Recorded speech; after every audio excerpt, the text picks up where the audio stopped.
No longer relevant. Meghan Markle and Doria Ragland secretly fled to France after Prince Harry stripped off his Duke of Sussex title. They vanished overnight, and you won't believe why. One moment they were everywhere, paparazzi lenses trailing their every step, tabloids spinning tales of grandeur and defiance, and the next, silence. Vanished. Meghan Markle and her mother, Doria Ragland, reportedly slipped out of the spotlight and into the quiet countryside of France without so much as a goodbye wave. And the reason? It's juicier than a season finale of The Crown. Now, picture this. Prince Harry, red-faced and fed up, slams the metaphorical royal door shut. Boom. Titles revoked. The Duke of Sussex? No more.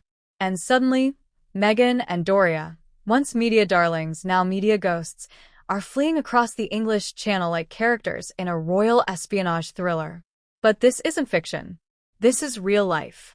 And it's unfolding faster than you can say, wait, what just happened? So, what led to this royal unraveling? Why France? And how did it all go down so quietly in a world where every sneeze from a royal makes headlines? Let's peel back the velvet curtain on this drama. The fallout that sparked a midnight escape. Let's rewind just a bit. Prince Harry, once beloved rebel of the royal family, made a seismic move, stripping himself of the Duke of Sussex title.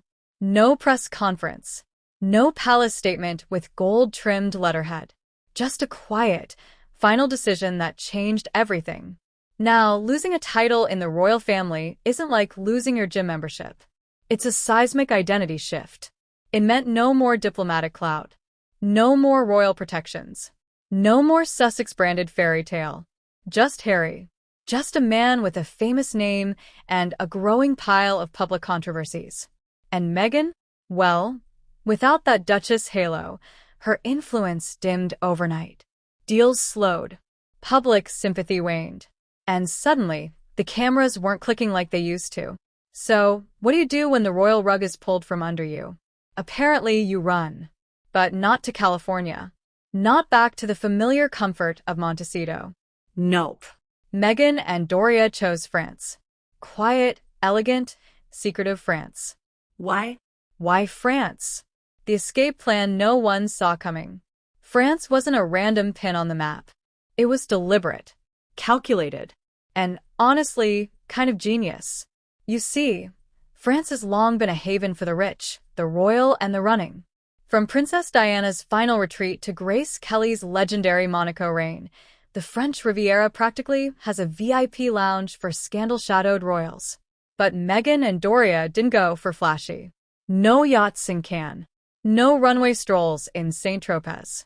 Sources suggest they've settled in a small, charming village in the French countryside, complete with lavender fields, cobblestone paths, and zero paparazzi. Relatable? Maybe not. But understandable? Totally. Imagine facing worldwide scrutiny, trolls by the millions, and headlines that read more like roast sessions than news. Wouldn't you want a moment of peace with croissants and café au lait too? And that's what France offered.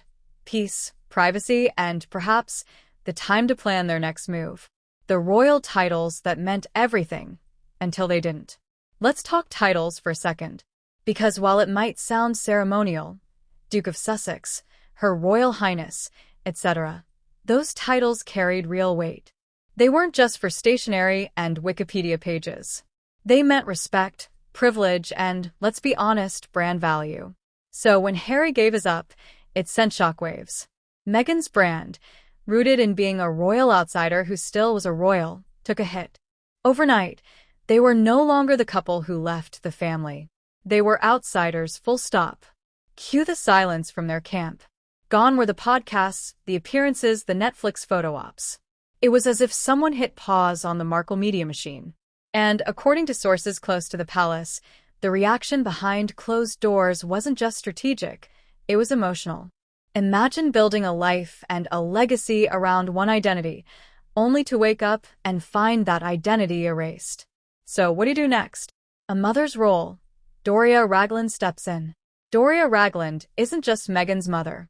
She's her anchor, her confidant, and now, perhaps her co-pilot in this unexpected new chapter. Sources say it was Doria who encouraged Meghan to step away entirely for the sake of her peace, her children, and her sanity. And let's be real, Doria has always played it cool. While others scrambled for interviews and attention, she stayed quiet, graceful. Her decision to join Meghan in France wasn't out of fear.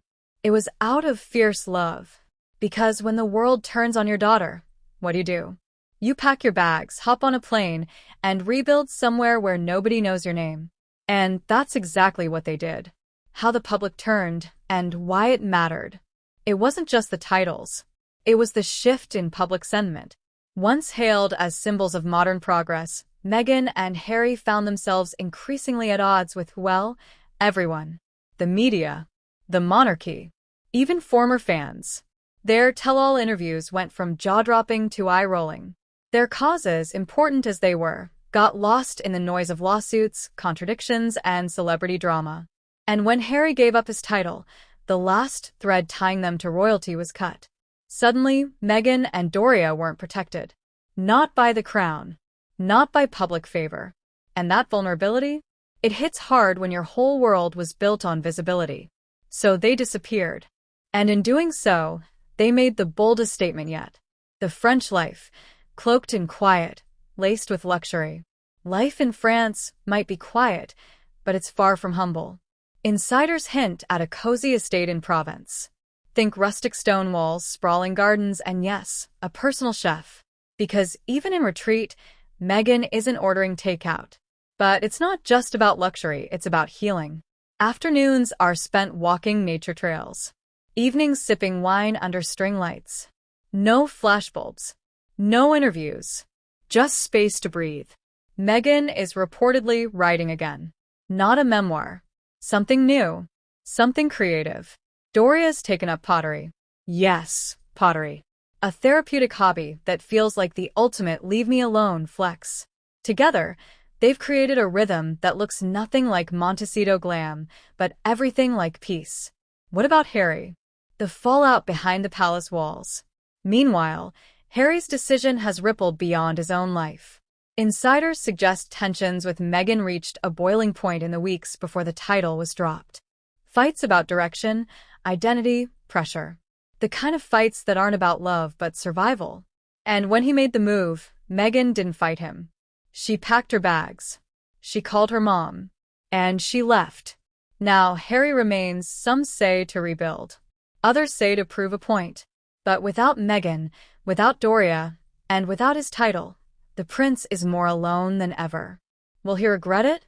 Or was this the only way to break free? The bigger picture, what this says about power, identity, and reinvention. This isn't just about titles or tabloids. It's about identity. Meghan spent years fighting to be seen on her own terms. But in the end, the very identity that made her visible, the royal connection, became the thing she had to shed. Now, in France, she's rewriting the rules. And for every woman who's ever felt defined by someone else's name, role, or spotlight, this hits home. It's about reclaiming yourself, even if it means walking away, even if it means disappearing. What's next for Meghan and Doria? A quiet comeback? They may be gone, but they're not done. There's already talk of a return, on their terms. A foundation. A creative studio. Something built from the ground up, away from the shadow of Sussex. And maybe that's the lesson here. Sometimes you have to lose the crown to find your voice. Sometimes fleeing isn't failure, it's freedom. So don't count Meghan and Doria out. They're just getting started. Final thoughts. What would you do? If the world turned against you, would you run? Would you fight? Would you reinvent? That's the question Meghan and Doria answered, with passports, not press releases. And now we watch. Because in a world obsessed with power and relevance, their quiet retreat might just be the most radical move of all. Rebuilding out of the spotlight. A second act for Meghan? What happens when the spotlight that once lit up your path becomes the very thing burning you out? For Meghan, life outside the limelight isn't a punishment. It might just be the beginning of her second act. Sources close to the situation claim she's been quietly meeting with European creatives. Think novelists, film directors, even a few independent producers. Not for another bombshell tell-all, but for something more subtle, more meaningful. Imagine a Netflix series that isn't about being royal. A lifestyle brand rooted in wellness and mental clarity, not fame. A new book that's not about the past, but about transformation. There's a power in reinvention, especially when the world's written you off. Meghan knows this. Doria knows this.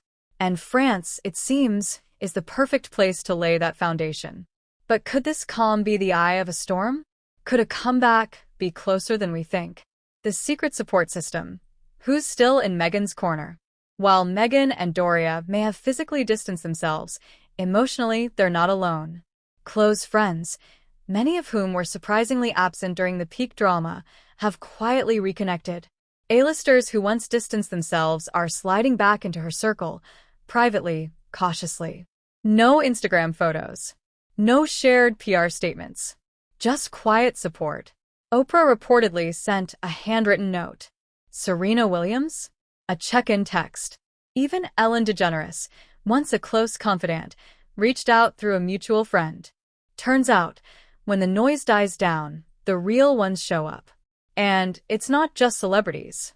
Everyday women, mothers, business owners, creatives, have started posting support again. Subtly but surely. A tweet here.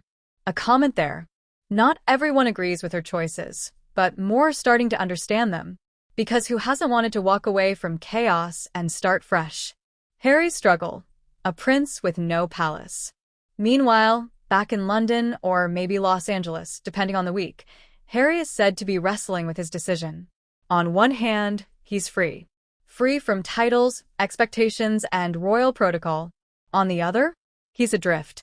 No home within the royal family. No wife by his side. And mounting pressure to make something of himself, quickly.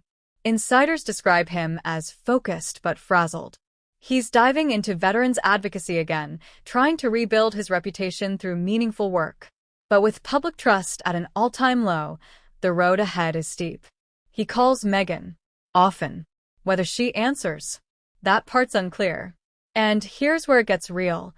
Some say this isn't a temporary separation. Some say it's the beginning of the end. The love story that started with a blind date and